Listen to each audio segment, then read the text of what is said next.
Está no ar. Gente que fala. Gente que fala. Tem texto e direção geral do jornalista Fausto Camunha. Gente que fala. Reúne de segunda a sexta-feira formadores de opinião para discutir as principais notícias do dia. Gente que fala. Tem o selo de qualidade APCOM.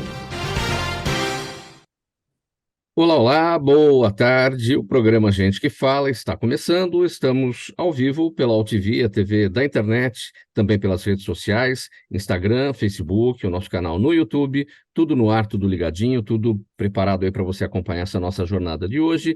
Até 1 da tarde a gente quer você por aqui, curtindo, comentando, compartilhando a nossa transmissão, interaja com a gente, faça perguntas às nossas convidadas de hoje pelo 973350038, 973350038, meio-dia em ponto. Eu sou o Mauro Friesman. Vamos então conhecer as nossas convidadas de hoje, que vão tratar dos temas, analisar e debater tudo que está proposto aqui para a gente. Doutora Clarissa Hofflin, ela é advogada criminalista, especialista em Direito Penal e Direito Penal Econômico, é presidente da 4ª Turma do Tribunal de Ética e Disciplina da OAB São Paulo. Doutora Clarissa, bem-vinda, boa tarde, tudo bem?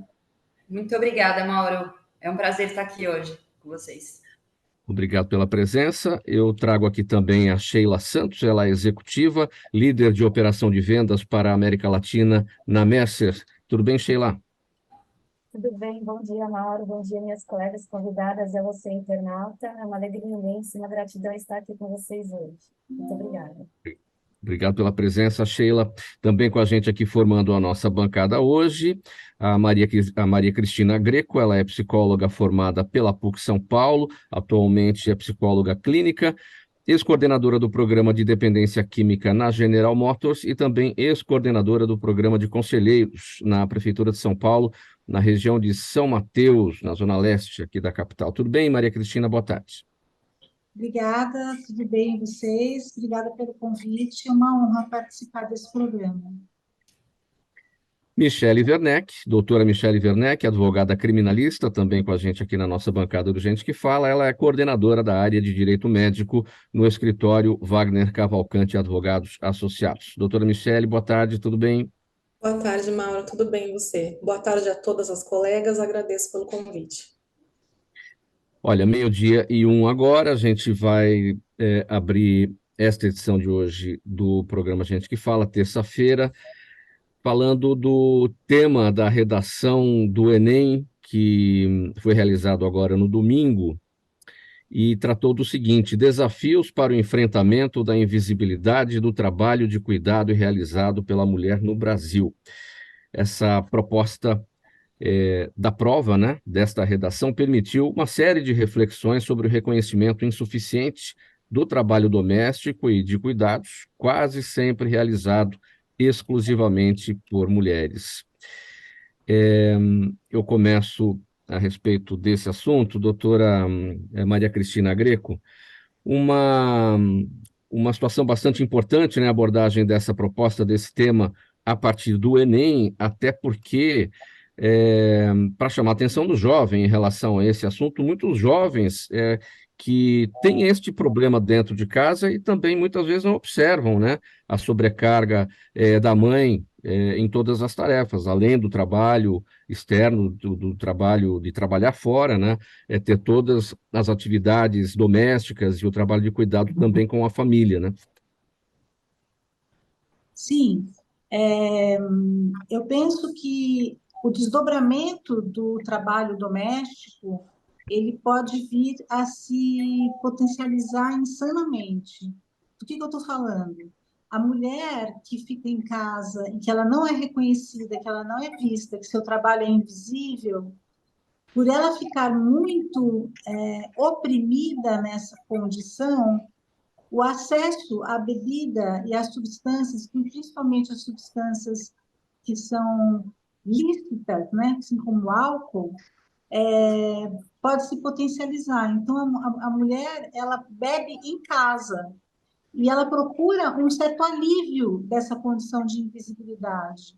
E o álcool, os ansiolíticos são uma forma de tentar amenizar. Ocorre que isso se desdobra para uma possível dependência, de maus tratos aos filhos, de vulnerabilidade e de uma vulnerabilidade também com companheiros que possam fazer uso de álcool e isso acabar se desdobrando para um ato de violência. Então, a mulher ela já se violenta por ela se sentir menos, que a sociedade não reconhece esse trabalho, ela tem uma autoestima baixa e ela, portanto, ela fica mais vulnerável a esses fatores externos, como o beber para relaxar, o beber para poder dormir, o beber para poder... agora eu vou cozinhar e eu vou beber um pouquinho, como se isso fosse algo passível de não nocividade. E é muito tóxico, muito nocivo, que a mulher vai perdendo o controle e vai desenvolvendo a dependência de álcool ou outras drogas, principalmente as drogas farmacológicas. Ela se torna, com muita vulnerabilidade, uma farmacodependente. E isso é uma porta aberta para a violência. E sobre o fato, justamente do tema ter sido abordado na redação do Enem, com esse objetivo, né, de trazer a percepção do jovem ali na realização da prova em relação a essa temática. Muitos, né, enfrentando esse tipo de problema em casa, muitas vezes nem percebendo, ou até percebendo, mas sem saber exatamente como fazer para lidar e também ajudar no combate ao tipo de problema. É claro, assim, eu estou falando do lado negro dessa invisibilidade, né? Quer dizer, o que essa invisibilidade torna a mulher muito mais vulnerável. E aí eu estou falando do uso abusivo de substâncias. Sim, se a redação conseguir tocar e mexer com algum jovem ou alguns jovens para que eles possam ficar mais atentos e transformar um pouco mais essa invisibilidade em visibilidade, a gente tem a chance, mínima que seja, de diminuir a vulnerabilidade dessas mulheres, de que elas se tornam muito vulneráveis. Mas e o mercado de trabalho também não torna a mulher vulnerável?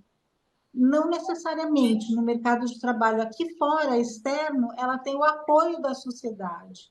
Existem outras, mascaram-se outras patologias, outras coisas, mas não com tamanha vulnerabilidade como a mulher que fica em casa.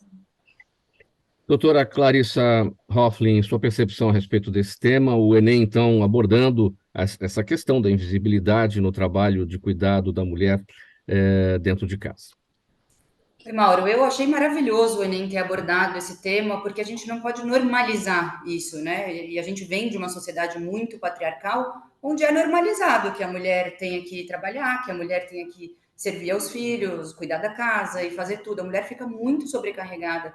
Achei maravilhoso trazer essa questão para que os estudantes, então, possam olhar. A gente está evoluindo muito enquanto sociedade, ao meu ver, trazendo essa questão para que os estudantes também analisem, também pensem a esse respeito, porque a gente não pode, de fato, normalizar essa questão. Não é normal, não é amor, né? As pessoas tendem a achar que a mulher tem que fazer isso porque é a obrigação dela, que ela faz por amor. Claro, ela faz por amor, mas isso não é amor, isso é uma obrigação, é um trabalho. Não deixa de ser um trabalho, tem pessoas que vivem disso, né? Então, eu achei maravilhoso e acho que isso vai de encontro com o que a gente está evoluindo enquanto sociedade mesmo. Inclusive, há um dado, doutora Clarissa, de que a soma dessas horas de trabalho não remunerado de mulheres no mundo inteiro, essa soma seria equivalente ao quarto, o que seria, né, o quarto maior PIB do mundo, uma geração de 10 trilhões e 800 bilhões de dólares, né? Importante também olhar para esse dado. Exatamente, é muito importante olhar para esse dado, porque a mulher também é força de trabalho, né? É exatamente isso. Sim. Doutora Michele Werneck, a sua percepção a respeito desse tema, e por que a sociedade brasileira, em especial, ainda não entendeu, né, essa questão do peso da múltipla jornada de trabalho da mulher, a partir do trabalho formal, do trabalho fora, das funções domésticas, do cuidado com os filhos, com a família? Boa tarde, Mauro. Eu achei incrível a abordagem desse tema pelo Enem, porque eu acredito que, apesar de termos políticas públicas de proteção à mulher, termos o nosso Código Penal e as leis específicas que protegem essa mulher, a educação é a única maneira de nos livrar desse sistema, porque essa economia de cuidado, ela é invisível, mas ela move o mundo. né? Você acabou de citar o PIB, essas mulheres, elas estão em casa, a saúde degringolando, a economia não cresce como deveria.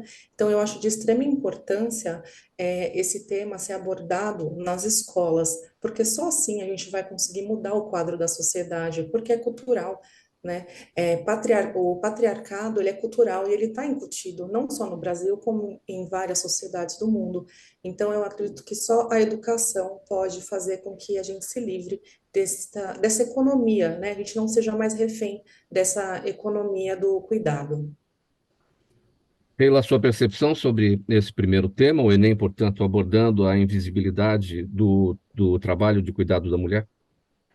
Então, concordo com as minhas colegas e gostaria de trazer um ponto, talvez também fundamental, para olhar para essas mulheres que ficam em casa. Muitas vezes elas precisam de um lugar de voz, então trazer isso como pauta para os jovens, não só a jovem adulta, mas também o jovem adulto, também os homens, isso é muito importante, para que já dentro de casa, essa educação que a doutora Michele comentou, seja também disseminada, seja construída, porque muitas vezes a mulher, como a doutora Clarice falou, não faz por amor, mas em alguns momentos, sim, ela vai precisar tomar uma decisão de ficar em casa, como, por exemplo, de cuidar de alguém que precisa, de um idoso, de uma criança que tem necessidades específicas do desenvolvimento. Então, isso vai fazer toda a diferença para a vida. E eu penso que é muito importante cada um de nós ter um lugar de fala, onde você vai buscar conhecimento, vai entender como você pode desenvolver isso, obter uma rede de apoio e também ter um olhar para aquela mulher que já está trabalhando fora e muitas vezes chega em casa, tem que fazer muito mais coisas, né? Toda a tarefa do lar está destinada para ela, muitas vezes porque ela mesma abarcou essas funções e outras, nem tanto ela vai conseguir uma ascensão que lhe possibilite ter uma remuneração adequada para participar ativamente dentro do ambiente doméstico, como, por exemplo, ela ter essa ascensão que vai ajudar o crescimento, o desenvolvimento da nossa sociedade e, consequentemente, da nossa economia. Qual o papel do homem nessa temática? Porque muitos dizem, não, mas eu ajudo, eu divido funções. Não é ajudar ou dividir funções, é assumir as obrigações, né? Sim, é participar, né? Por exemplo, eu sou mãe de um menino, de um adolescente. Então, eu acho que cabe a nós também, desde cedo, trazer as crianças para perto e você ter divisão de responsabilidades. Todo mundo vive e convive dentro de uma casa. Então, cada um, se você tiver uma distribuição e todo mundo colaborar, esse peso acaba sendo menor. A gente sabe que, por uma cultura até mesmo da mulher, a gente acaba muitas vezes fazendo as coisas e não esperando pelo outro. Tem alguns olhares também que são bem peculiares, mas trazendo desde cedo, eu acho que a gente pode, com essa educação, né, desde dentro de casa, ir crescendo e construir uma sociedade diferente né, para as nossas novas gerações. Meio-dia e 12, programa Gente que Fala por aqui, ao vivo, edição de terça-feira pela AltV, a TV da internet, também pelas redes sociais, Instagram, Facebook, o nosso canal no YouTube, tudo no ar, tudo para você acompanhar as nossas análises e os nossos debates de hoje do programa Gente que Fala. Próximo tema por aqui, segundo o estudo Visível e Invisível, Vitimização de Mulheres no Brasil, realizado pelo Fórum Brasileiro de Segurança Pública, em 2022, cerca de 18 milhões e 600 mil mulheres no Brasil sofreram alguma violência, ou seja, isso representa 28,9% da população feminina. Mas tem pesquisas indicando que a realidade é ainda bem pior devido à imensa subnotificação de casos. E, além disso, as leis brasileiras, apesar dos avanços, não têm sido suficientes para impedir o aumento da violência. Doutora Michele Werneck, o que esses dados do Fórum Brasileiro de Segurança Pública nos apontam? Bom, vamos lá. A Organização Mundial da Saúde, ela define violência como o uso intencional da força, poder ou uma forma de ameaça, tá? Então, nós temos que deixar claro também que não é só a violência física. Inclusive, a Lei Maria da Penha, ela nos traz as violências, né? Então, violência sexual, patrimonial, moral, física, todos esses tipos de violência abarcam, né, o tema mulher, infelizmente. E a subnotificação, ela dificulta muito. Por quê? Ela dificulta que essas pesquisas tenham dados reais para que sejam tomadas medidas efetivas. Só que o que ocorre? Essas mulheres, muitas, a maioria das vezes, na verdade, elas não procuram ajuda, elas não notificam as autoridades porque elas dependem financeiramente desse agressor. Ou elas vivem em cárcere, né? Porque não é só a violência esporádica. Existem mulheres que vivem em situação de cárcere diariamente. Efetivamente, ela pode não apanhar, mas ela não pode sair, ela não pode se comunicar com outras pessoas. Então, na verdade, esses dados, eles são alarmantes, mas eu acredito que eles sejam muito maiores, principalmente aqui no Brasil. A subnotificação é uma realidade. A gente sempre tratou disso aqui, olhando da seguinte forma: são coisas que acontecem intramuros. Então, são situações que a sociedade não está vendo exatamente, né? E é aí que a subnotificação aparece. Exato, são coisas que acontecem entre adultos, né? História de marido e mulher. Acredito que a doutora Maria Cristina Greco possa falar um pouco mais sobre esse comportamento, né? Do pessoal não denunciar, não ajudar essa mulher em situação de violência, porque isso ainda acontece. E o que que ocorre também? Hoje a gente não tem um perfil da vítima, porque anteriormente os estudos eles traziam o quê? A mulher periférica, de pele negra, a que não havia recebido educação. E hoje essa realidade é totalmente diferente. As mulheres em todas as classes sociais, de todas as faixas etárias, elas são vítimas de violência. Então, na verdade, não é só desmistificar essa questão de são adultos, é tirar essa ideia de que existe um perfil e de proteger só uma classe. A violência contra a mulher, ela está disseminada na sociedade e ela não tem uma cara. Maria Cristina, para a gente falar exatamente do que é a violência, né? Porque muita gente acha que a violência é a violência física, mas não existem vários tipos de violência e que geralmente começa com a psicológica, né? Então, existe a violência física, psicológica, sexual, patrimonial, moral. E a mulher, ela que fica em casa, ela muitas vezes ela é destituída de ferramentas para sair desse lugar, que é um lugar de, como eu já tinha dito antes, de muita vulnerabilidade. Então, assim, infelizmente, o Brasil é campeão, ou está se tornando campeão, em casos como de feminicídios e de agressões contra a mulher. Eu penso que, assim, que o patriarcado na nossa cultura, porque nós somos um país muito jovem, isso é importante colocar historicamente, quer dizer, que contexto histórico nós estamos? Nós ainda estamos num universo de juventude do Brasil. A gente é muito jovem enquanto nação. E essa nação, influenciada pelo patriarcado que ocorre no mundo todo, onde na Ásia, a mulher vale menos do que uma pulga, né? Assim, é totalmente utilizado o corpo da mulher como se ela fosse um objeto, coisa que aqui também acontece. Então, assim, nós estamos em São Paulo, que é um lugar privilegiado, é um lugar de classe que é muito privilegiado, mas não é o Brasil. São Paulo não reproduz o que acontece no Brasil. O Brasil é um país pobre e é um país onde a violência é a linguagem.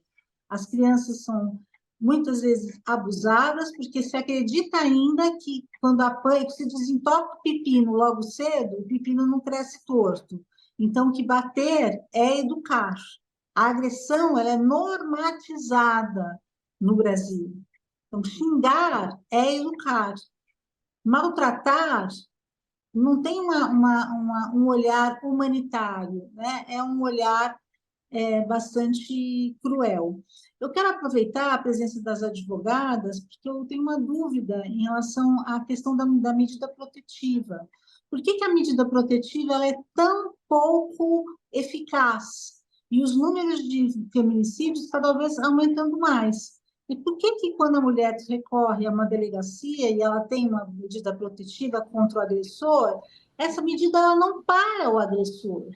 Principalmente se esse agressor tiver o uso de álcool ou outras substâncias, que eu volto a insistir, porque a presença do álcool numa cultura, ele aumenta em 6 vezes mais os casos de agressão. Então, por que que a medida protetiva ela é tão, não sei se eu posso dizer se estou falando direito, mas ela é tão fraca, frágil, parece que não resolve, ou não protege. É até um paradoxo, porque o nome da medida é protetiva, mas fica-se sem proteção da mesma forma. Quer dizer, aonde estão os furos? Onde estão as falhas? O que que É. acontece? Por que que não funciona? Olha, doutora Clarissa, para sua. Pode ser a doutora Clarissa para responder, né, Maria Cristina? Eu quero incluir uma Claro. outra questão, incluir uma outra questão para a doutora Clarissa, aqui na esteira do que falou a Maria Cristina, da pouca eficácia das medidas protetivas, no sentido de que as leis estão aí, inúmeras, e a maior delas, a principal, a Lei Maria da Penha, mas nenhuma lei é capaz de mudar a cultura, e é a cultura do machismo que a gente está falando, não é? E talvez essa cultura do machismo seja responsável pela ineficácia das medidas protetivas, não, doutora Clarice? Exatamente, Mauro. E aí, adicionando, por que a gente estava falando que as mulheres não têm notificado muito, né? E aí a gente não tem como deixar de observar que a mulher, quando ela vive o ciclo da violência doméstica, ela não consegue identificar que ela está vivendo aquele ciclo. Porque ela vive muitas vezes aquele ciclo da violência doméstica que é a fase de lua de mel, e aí vem a agressão, e logo em seguida da agressão já vem uma fase de lua de mel novamente. Então ela não consegue identificar que aquilo que ela está vivenciando não é o normal, que aquilo configura a violência doméstica. Então, muito da subnotificação acho que vem daí, vem da própria mulher não entender que aquilo que ela está vivendo é uma violência doméstica, né? Ela está dentro do ciclo e ela não consegue sair daquilo. Então, acho que a subnotificação, em primeiro lugar, eu acredito que venha muito daí, do fato de que a mulher precisa que alguém de fora mostre para ela que aquilo está errado, porque muitas vezes ela está dentro do ciclo e ela não consegue sair daquilo. E as medidas protetivas, eu já acho que são eficazes. Dificilmente um homem que está cumprindo uma medida protetiva de afastamento ou que teve o seu porte de arma cassado, volta a reiterar. Até porque se ele volta, ele além de cometer um outro crime, ainda pode ter uma prisão preventiva decretada, né? Então, eu acredito que são eficazes, sim, as medidas protetivas. O que acontece é que a maioria das mulheres não pede a medida protetiva, não sabe como pedir e, antes de tudo, não entende que aquilo que ela está vivenciando é um tipo de violência doméstica. Sheila Santos, sua percepção. Eu penso que tem uma outra questão também, além de, às vezes, a mulher não ter acesso ou não entender esse ciclo que ela está vivenciando, entra numa outra questão emocional, que é de ela sentir vergonha. Uma vez que ela toma contato da situação que ela está vivenciando, ela tem vergonha de expor isso. E muitas vezes ela não vai buscar ajuda, né, por uma alimentação, enfim, por alguma razão que ela mesma desconheça. E isso faz com que ela não consiga sair da situação que ela está vivendo. Isso vai se prolongando até o momento dela buscar de outros artifícios, como a doutora Maria Cristina comentou, dela beber, dela buscar algum medicamento, e muitas vezes ela precisa cair, tipo, se adoentar ou acontecer algo muito mais sério para ela conseguir ter algum tipo de força para tomar uma decisão e buscar ajuda. Isso é muito Para sério, né? Infelizmente, isso acontece bastante na nossa sociedade. Sim. Doutora Michele, para fechar esse tópico, eu também fiquei com esse questionamento feito aqui pela Maria Cristina em relação a uma eventual ineficácia das medidas das medidas protetivas, porque muitos casos acabam terminando em feminicídio. O homem está lá afastado, ele não pode descumprir aquela medida, enfim, e nada o impede a não ser essa determinação, mas ele age e ele acaba muitas vezes cometendo algum ato mais grave até chegar ao feminicídio. Avaliação. Eu penso que é multifatorial, Mauro. O que ocorre? Essas mulheres, como nós discorremos, muitas vezes elas não têm aonde morar. Elas dependem financeiramente desse agressor. E multifatorial porque o machismo, ele colabora muito também, porque se ele não respeita a pessoa, o ser humano que convive com ele, que ele se dispôs a passar parte da vida, imagina um papel. Normalmente, esses agressores contumazes, eles não têm nem ideia do que é aquele documento. Eles não têm noção da importância, da força que aquele documento tem. Então, eles voltam a agredir e muitos delinquem sim. Mas normalmente nesses casos em que as mulheres não conseguem sair da residência por não terem onde ir. Muito bem, meio-dia e 24 agora, a gente prossegue por aqui. Este é o programa Gente que Fala, edição de terça-feira, e estamos ao vivo pela UTV, a TV da internet, pelas redes sociais, Instagram, Facebook e o nosso canal no YouTube. O próximo assunto, nós vamos falar sobre um outro dado aqui, falamos sobre a violência doméstica, a violência contra a mulher, e o dado agora é o seguinte: no Brasil, em 2022, foram movidas 6.440 ações por assédio sexual no trabalho. Nos últimos 5 anos, houve um crescimento de 200% no número de processos contra empregadores por este motivo. O aumento das denúncias tem a ver com uma maior conscientização do trabalhador, da trabalhadora, em relação a esse tipo de problema, e especialistas alertam que as empresas precisam agir para combater o comportamento de assédio no ambiente de trabalho, inclusive pelo bem da empresa, pelo bem da sua imagem e da sua reputação também. Doutora Clarissa Hofflin, muito bem, crescem essas denúncias porque, de fato, há uma conscientização em relação ao que está acontecendo, ou as denúncias aumentam porque estão crescendo os casos de assédio sexual no trabalho?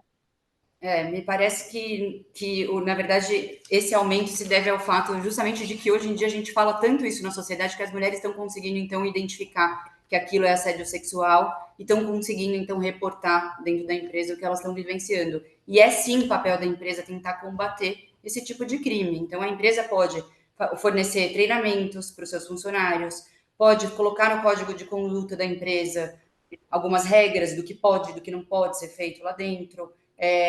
Tendo uma denúncia, tendo o canal de denúncia e recebendo alguma denúncia de assédio sexual, ela pode investigar e agir, ou seja, demitir por justa causa esse agressor. Enfim, a empresa tem nas mãos dela um poder muito grande, né, de combater, e principalmente para que ela preserve o risco de imagem dela, porque hoje em dia é péssimo para uma empresa ela ser envolvida num caso de assédio sexual.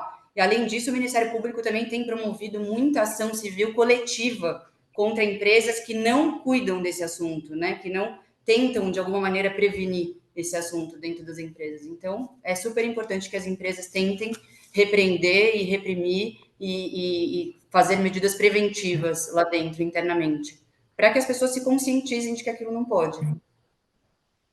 Empresas, doutora Clarissa, cujas proprietárias são mulheres, cujas direções são feitas por mulheres, os negócios são geridos por mulheres, são mais eficazes, se preocupam mais com essa questão? Eu acho que nem sempre, viu, Mauro? Porque eu acho que a questão é tão cultural que muitas vezes a própria mulher, ela olha para aquela questão e fala, é mimimi dela. A própria mulher, que deveria entender, se colocar no posicionamento da outra e falar, isso não pode, ela fala, não, isso é mimimi. Porque isso tá enraizado na nossa sociedade, no nosso pensamento. Acho que a questão de fato é cultural. A gente precisa de educação, precisa cada vez mais de conscientização acerca disso. É importante falar também que a gente fala muito em assédio sexual, o termo assédio sexual, mas nem tudo configura o assédio sexual. Pelo Código Penal, o assédio sexual só se configura quando tem uma superioridade hierárquica, ou seja, quando é o superior hierárquico daquela mulher, ou daquele homem até, que faz algum ato libidinoso, né? Mas não significa que não tenha punição no Código Penal. Ele pode ter punição como o crime de importunação sexual e outros crimes também. E olhando para o lado da empresa, a empresa pode ser punida civilmente, ela pode ter que pagar uma indenização para essas vítimas se ela não agir.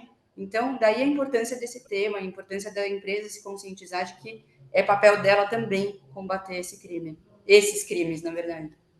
Eu destaquei aqui o número de ações, né? Só no ano passado, 6.440 ações por assédio sexual no trabalho. Agora, sobre punições de empresas que não cumpriram seu papel, não ajustaram conduta, existem dados a respeito? Então, existe, o Ministério Público tem entrado com muita ação civil coletiva contra as empresas. Quando tem casos recorrentes dentro daquela empresa, no sentido de que lá tem acontecido assédio sexual e a empresa não tem feito nada, ela tem que pagar financeiramente. Fora isso, claro, no âmbito criminal a empresa não vai responder, né? Até porque responde criminalmente a pessoa que cometeu e não a empresa, tirando crime ambiental no Brasil. Mas ela responde no bolso, ela responde numa ação civil coletiva, ela pode responder numa ação trabalhista, se ficar provado que ela soube do que aconteceu e não fez nada para que aquilo fosse repreendido. Então, é isso, cada vez mais a empresa tem esse papel, o compliance dentro da empresa tem esse papel de investigar, educar e punir.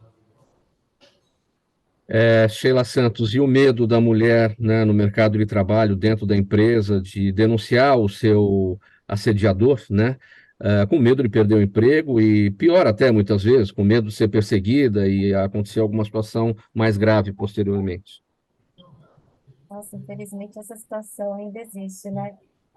Acho que foi muito esclarecedor, doutora Clarice, todos os pontos que a senhora comentou, e eu acho que ainda existe esse receio, tanto quando a gente estava olhando para dentro de casa, mas também no ambiente corporativo, a importância de ter um canal de compliance e talvez outros canais também de apoio emocional, algum canal de psicologia. Hoje, muitas empresas já estão adotando programas como esse, onde a mulher se sinta confortável de maneira anônima, inclusive, e totalmente confidencial para ter esse acesso, poder se pronunciar e ser acolhida como ela deveria.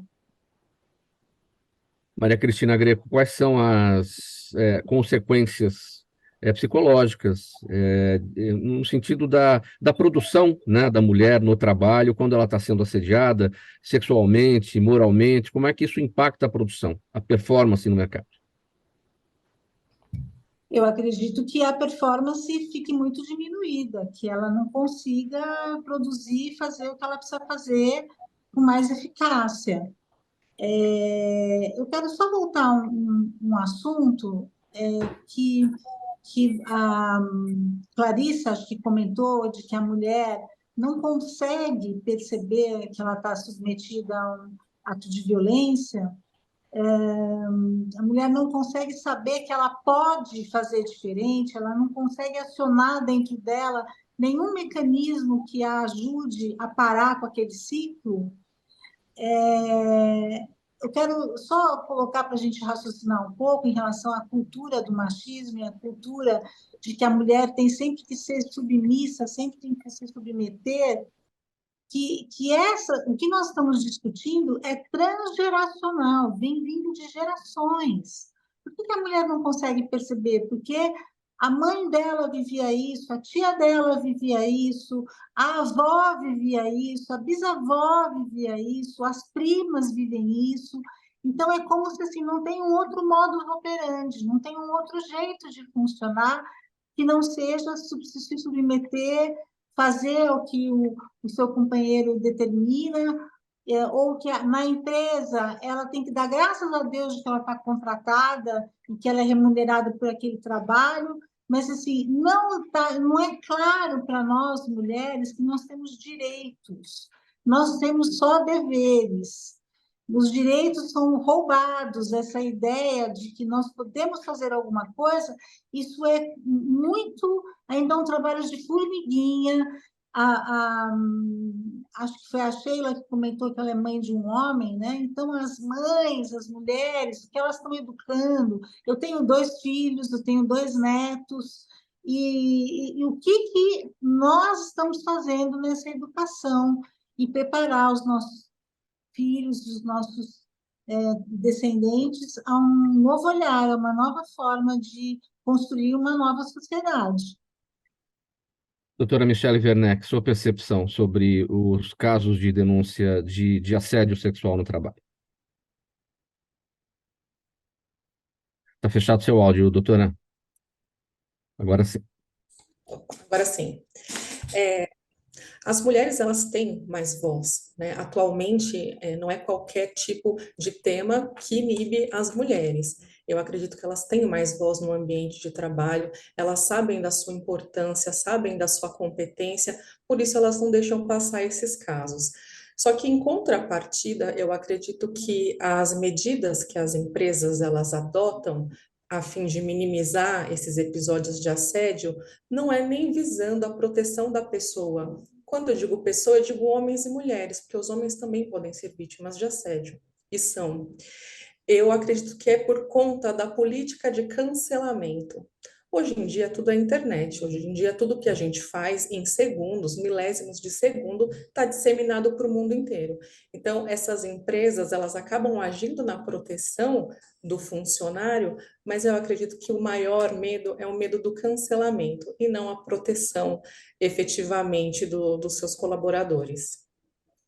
Doutora Clarissa, para a gente fechar esse tópico, quais são os canais de denúncia quando o trabalhador, a trabalhadora, enfim, não encontra na própria empresa os caminhos para fazer a denúncia, se a empresa não tem programas para isso, não é aberta para isso? Seu áudio está fechado, doutora, a gente fechou preventivamente. O ideal é que a empresa tenha, né, esse canal de denúncia interno e que ela possa reportar internamente e a própria empresa levar os fatos para a polícia. Mas, enfim, se ela estiver dentro de uma empresa que não faça isso, ela pode lavrar um boletim de ocorrência na delegacia, qualquer delegacia da Polícia Civil, aqui em São Paulo, inclusive, ela pode lavrar boletim de ocorrência online pela internet, ela não precisa nem necessariamente ir até uma delegacia. E ela pode também, no trabalhista, achar um advogado bom trabalhista e entrar contra a empresa, porque a empresa tem o dever de alguma maneira, de protegê-la. Esses são os canais que ela tem, usar a polícia, usar e abusar da polícia para isso, para que isso não se repita, e para que a empresa entenda que esse é o papel dela, sim, de reprimir. 12h35 agora, programa Gente que Fala no ar pela UTV, a TV da internet também pelas redes sociais. A gente vai dar uma paradinha agora, vamos para o intervalo para ouvir a mensagem do nosso apoiador. Meninas, um golinho de água para cada uma de vocês, a gente já volta com os próximos temas. Toda ação estratégica de sucesso tem um componente fundamental: um instituto de pesquisas ético, rápido e preciso. Afinal, é ele que vai fornecer informação confiável, sem achismos ou palpites. E isso, numa época de mudanças rápidas e repentinas, é fator crítico de sucesso. A Orbis é um instituto de pesquisas que une precisão e confiabilidade estatística com a mais alta tecnologia em pesquisas do mercado. Tem inteligência artificial, robótica e Big Data, entre outros recursos, para que você tenha uma informação correta, confiável, com o menor custo e no menor tempo possível. Na sua próxima ação, seja ela corporativa ou política, comece pela Orbis, porque com a informação correta, você vai mais longe, mais rápido e com mais segurança. Com o programa Gente que Fala, 12h36, programa Gente que Fala ao vivo pela UTV, a TV da internet e também pelas redes sociais, Instagram, Facebook, o nosso canal no YouTube, tudo no ar para você acompanhar a nossa análise e os assuntos debatidos aqui hoje. A psicóloga clínica Maria Cristina Greco, que está aqui com a gente, lançou recentemente o livro Álcool e Drogas, uma Questão Feminina. Escrito com o apoio de coautores, essa obra traz uma série de relatos baseados em vivências clínicas no auxílio de mulheres que se tornaram dependentes do uso de substâncias psicoativas e também da automedicação com ansiolíticos, emagrecedores, álcool e outras drogas. Maria Cristina, para a gente falar deste livro exatamente, essas vivências clínicas que estão contadas lá, elas trazem uma média do espectro que chega para o consultório para atendimento. Como é que foi feita essa consolidação dessas informações? Então, esse livro é importante eu colocar que ele é um marco de 25 anos do PROMUD, Programa da Mulher Dependente do Hospital das Clínicas. É um programa que existe, coordenado pela doutora Patrícia Rocha de Graf e a Silvia Brasiliano, que atendem mulheres com problemas de álcool e drogas. e aí elas convidaram uma série de profissionais para fazerem cada um capítulo para fazerem esse livro, para que esse livro fosse lançado. Então, é baseado em pesquisas, estudos, vivência, prática, realmente no dia a dia do Promude, que é aberto ao público, porque é do Hospital das Clínicas, e faz o atendimento das mulheres. A mulher procura o Promude e ela vai fazer uma inscrição, e aí ela vai ser chamada para fazer uma anamnese, uma avaliação, e a partir daí encaminhada para qual tipo de tratamento que o Promude oferece, que é um tratamento psiquiátrico, porque é do Instituto de Psiquiatria do Hospital das Clínicas, um tratamento psiquiátrico e psicológico e nutricional, e também de assistentes sociais. Então, esse livro é um compêndio, né, um aglomerado de informações de todos esses 25 anos de atendimento que esse programa existe.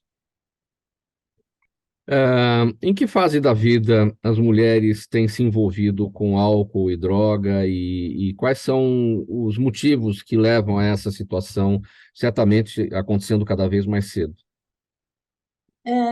A gente entende que o marco principal é a adolescência, mas que a pessoa vai desenvolver problemas, aí é cada caso um caso. Existem pessoas que fazem o uso social do álcool e não tem problemas, e existem outras pessoas que vão do uso para o uso abusivo e aí para a dependência, já com uma série de problemas e já com problemas, inclusive, que acometem todos nós, que são os problemas de saúde dessa pessoa, problemas de acidentes de trânsito, problemas de acidentes de trabalho, acidentes domésticos. Isso custa muito para o Estado.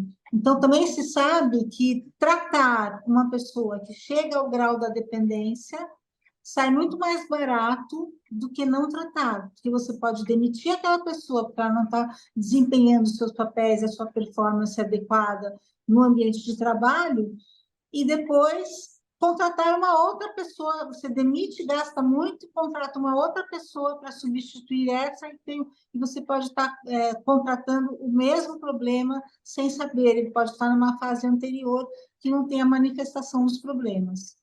Então, o Promude, ele faz todo esse atendimento social que é fundamental na nossa sociedade, né? Que todas as universidades pudessem fazer esse tipo de atendimento. As universidades de medicina, as faculdades de psicologia, que pudessem estar junto nessa luta, porque uma coisa é você diagnosticar o uso, diagnosticar um quadro avançado da doença, do alcoolismo ou da dependência química, e para quem que você encaminha, para quem que você vai fazer o trabalho de encaminhamento para o tratamento. O que a sociedade disponibiliza gratuitamente são os aparelhos das prefeituras, nos CAPs, além desse atendimento do Promude, tem a prefeitura, que também faz um atendimento, nos CAPs AD, CAPs de álcool e drogas, e também os grupos anônimos de ajuda. O que causa, como eu já falei, cada caso é um caso. Não dá para dizer assim, isso causa. O que a gente sabe também é que uma família que tem uma pessoa com uso abusivo ou dependente, haverão outras. Se isso é absolutamente uma predisposição genética, ou se isso está ligado ao padrão de comportamento familiar, aí, de novo, cada caso é um caso. Nesse Mas o sentido, acesso ao álcool hoje é muito maior do que antigamente, né? nesse sentido de que cada caso é um caso, o uso social do álcool, quando ele passa para o vício, o que determina que aquele comportamento extrapolou e o que determina que tem algum fundo ali psicológico, algo que esteja acontecendo com aquela pessoa que nem ela mesma percebe e que acaba levando para o uso abusivo e para o vício, evidentemente. Então, assim, na prática, a cada 10 pessoas, pela Organização Mundial de Saúde, uma vai ter um problema de álcool e drogas.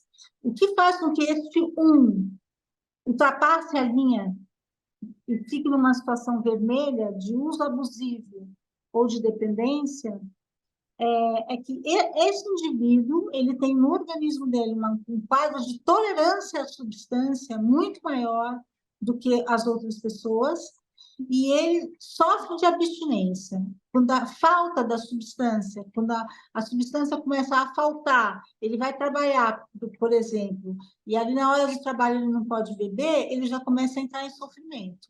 Então, essa pessoa é a pessoa que é candidata a desenvolver dependência química. Essa mesma análise vale para a dependência de medicamentos, de ansiolíticos, de emagrecedores, que é muito comum hoje em dia? O corpo dessa mulher que está fazendo uso abusivo da substância, ele é diferente, ele tem tolerância, como eu estava dizendo. Então, assim, as mulheres vão muitas vezes procurar os emagrecedores, mas elas têm já, muitas usam, acompanham a orientação médica e não saem daquele limite. Algumas, de cada 10, uma, ao usar o medicamento, ao usar a substância, começa a fazer uso abusivo. Em vez de tomar um comprimido, toma 2, toma 3, mistura com álcool, mistura com um ansiolítico. Então, acabam fazendo uma salada de substâncias, né, como álcool e outras drogas, porque tem esse organismo tolerante. As pessoas têm um organismo tolerante. A mulher, nós temos mais dificuldade de emagrecer e mais dificuldade de nos ver livres do álcool quando a gente bebe. Para um homem, ele pode beber 3 drinks e já ficar alcoolizado, a mulher toma um, ela já fica alcoolizada. Para fechar esse tópico, Maria Cristina, o livro Álcool e Drogas, uma Questão Feminina, seu, né, com o apoio de coautores, ele é para quem? Ele é para a classe médica, ele é para os psicólogos ou ele é para o leitor comum que enfrenta o problema? Ele é para o leitor comum, eu estou até com ele aqui, não sei se dá para mostrar o livro. Sim. Uhum. E ele é uma bíblia, né, sobre a questão feminina, que aborda tudo: família, cultura, transnacionalidade, o físico, o psicológico, nutrição, como que as mulheres que usam substâncias excitantes, a cocaína, usam para emagrecer, os emagrecedores. Então, a mulher precisa aprender a comer, como ela precisa aprender a retomar a sua vida quando ela tira o álcool e outras drogas do organismo. Muito bem, 14 minutos para 1 da tarde. Agora a gente vai seguir falando de um outro livro que também acabou de ser lançado. É o livro Mulheres que Transformam, volume 2, e essa obra traz mais 20 histórias de mulheres extraordinárias que desafiaram limites, superaram obstáculos e fizeram a diferença no mundo, com uma seleção cuidadosa de coautoras que abraçam a diversidade de experiências e trajetórias. O livro é uma fonte de inspiração para todas as mulheres que desejam fazer a diferença em suas próprias vidas e na vida de todas as pessoas ao seu redor.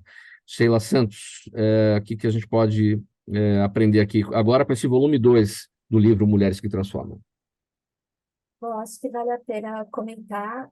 Esse é um projeto que foi idealizado pela Andrea Roma, que é fundadora e CEO da Editora Líder. Ela criou essa série Mulheres. Tivemos nessa edição as coordenadoras Maria Antonieta Russo e Vera Lorenzo, que foi a pessoa que me convidou para fazer parte. Esse projeto é uma celebração dessas forças femininas que você comentou, que de alguma forma promoveram ou ainda promovem mudanças significativas, seja por intermédio de ações, liderança, o empreendedorismo social ou a dedicação a causas humanitárias. Essas 20 histórias de mulheres, vamos dizer assim, normais, mulheres de verdade, que trouxeram visões diferentes de superação, seja racial, LGBTQ+, maternidade atípica, assédio, enfim, são várias histórias de superação que trouxeram um conteúdo muito interessante. No meu caso, eu escrevi sobre um tema onde o nome é Tudo é Possível quando se sabe o que se quer. Tentei trazer voz aí da luz com uma lupa para meninas que tiveram uma origem humilde, assim como eu, por exemplo, que fui criada em São Paulo, morei em conjunto habitacional de Macoab, tinha o sonho de estudar na universidade, consegui galgar minha carreira, me tornando executiva, com várias superações nesse trajeto. Pensei durante o momento de escrever, muita superação aconteceu também, acho que um olhar interno de coisas que poderiam acontecer, ressignificar.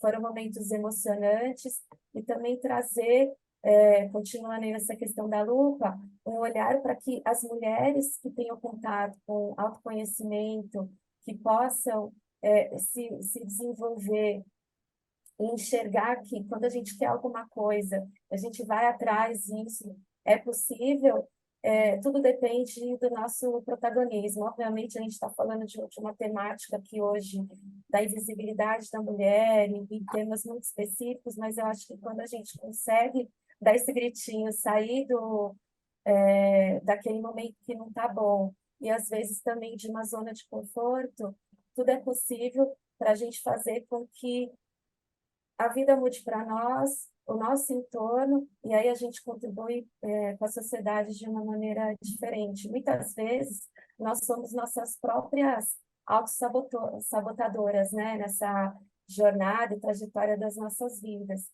Acho que é importante também comentar que esse livro, ele traz mensagens para as mulheres, mas também para os homens, porque a gente está falando aqui desde o início de engajar os homens, de trazer um olhar diferente, né, para os nossos jovens também nas escolas, para os nossos companheiros, nossos filhos, nossa família, enfim. Eu acho que tem um apelo muito importante para trazer esse olhar e a gente, de fato, se transformar e, eventualmente, trazer um apelo de cura, porque muitas pessoas vão ler as histórias, elas vão se identificar e isso traz uma cura para ela, né, para essa pessoa. E eu acho que vai de encontro com aquilo que a gente tem de propósito, né? Que é disseminar coisas muito boas. Sheila, você está com o livro aí na mão para mostrar? Então, dá para ver? Olha aí, Mulheres que Transformam. Transforma o poder de uma história. O volume A sua 2. história, a sua história, né? Hoje você é uma executiva, está na obra? Sim, está na obra. Eu sou uma das coautoras. Sim. Tem uma pergunta aqui, a gente já vai entrar aqui nas perguntas da nossa audiência. Sheila, quem está perguntando? Aline Gomes, ela está no Facebook. Ela quer saber, na sua opinião, quem seria um grande exemplo de mulher que transforma, principalmente aqui na cidade de São Paulo? Eu vou falar Você vai assim, cometer talvez. injustiça. Isso é complicado. Eu acho que a gente tem muitos Muitos exemplos. exemplos. Temos muitos exemplos e Mas o que começando te ocorre agora? o mundo corporativo, eu gosto muito da Edna Vogni, que é uma mulher que faz um trabalho sensacional com mulheres. Ela tem um projeto chamado Semeando Pérolas e também faz algumas ações de mentoria para mulheres, para ajudar a mulher, especificamente essas que precisam de um atendimento diferenciado para elas poderem se desenvolver, reúne grupos de pessoas, tanto homens como mulheres, para ajudar nessas mentorias. Eu acho que tem muitos movimentos muito interessantes. Me lembrei dela aqui rapidamente, mas eu poderia citar muitos outros nomes, inclusive Olha, dela. Sheila, você é líder de operação de vendas para a América Latina na Mércia. Como é que você, a partir da sua história que está na obra, você influencia e lidera o seu time de mulheres? Bom, eu No trabalho? tenho, sim, eu vou falar dois pontos aqui. Tenho mulheres multiculturais, posso dizer assim, mulheres com quem eu trabalho, tanto da equipe como também outras líderes ao redor da América Latina. Eu também gosto muito, eu faço parte do grupo de voluntárias com essa causa da diversidade, pilar de mulheres. Então, são vários projetos, inclusive eu desenvolvi um projeto esse ano de engajamento masculino, que a gente comentou aqui logo no início.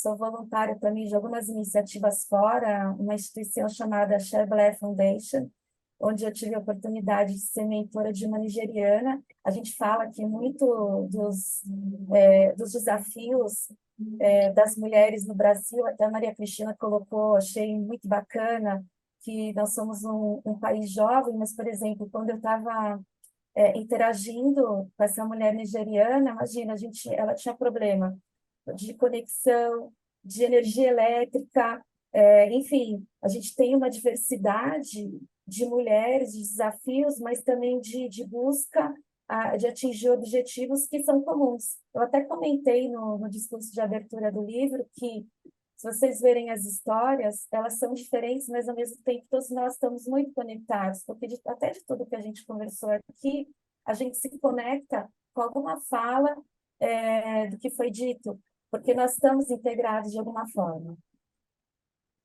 Doutora Clarissa, a Daniela Neves está no YouTube. A pergunta que ela faz para você: de que forma é possível combater os crimes virtuais contra a mulher? Pois é, crime virtual é um problema no Brasil, na verdade, né? Porque a gente tem lei que pune, mas é muito difícil de chegar na autoria. Então, eu acredito que seja, de fato, treinando, educando e conscientizando a população de que não é porque ela está atrás de uma tela que aquilo não configura crime. Não é porque ela está atrás de uma tela que ela pode usar e abusar e fazer o que ela quiser. Não, ela não pode. Aquilo configura crime, sim. E caso a autoridade policial consiga identificá-la, ela vai ser punida e até presa. Então, eu acredito que seja através de conscientização mesmo.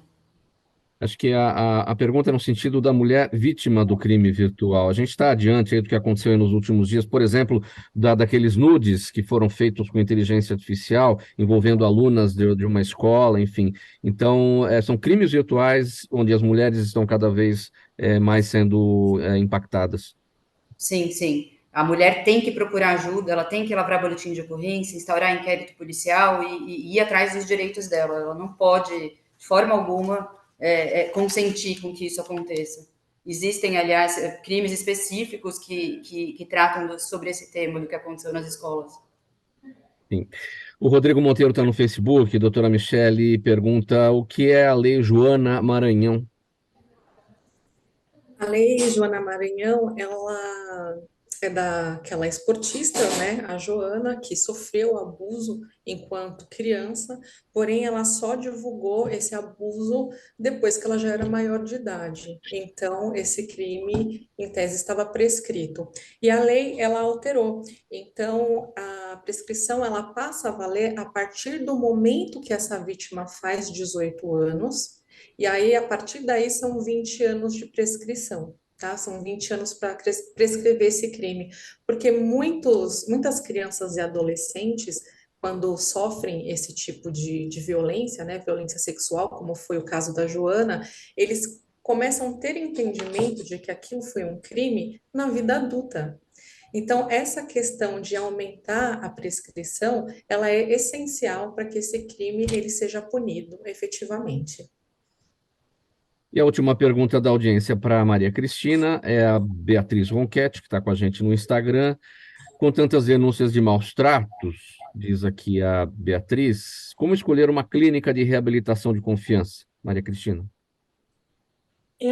Atualmente, eu não tenho o que dizer, porque não sei.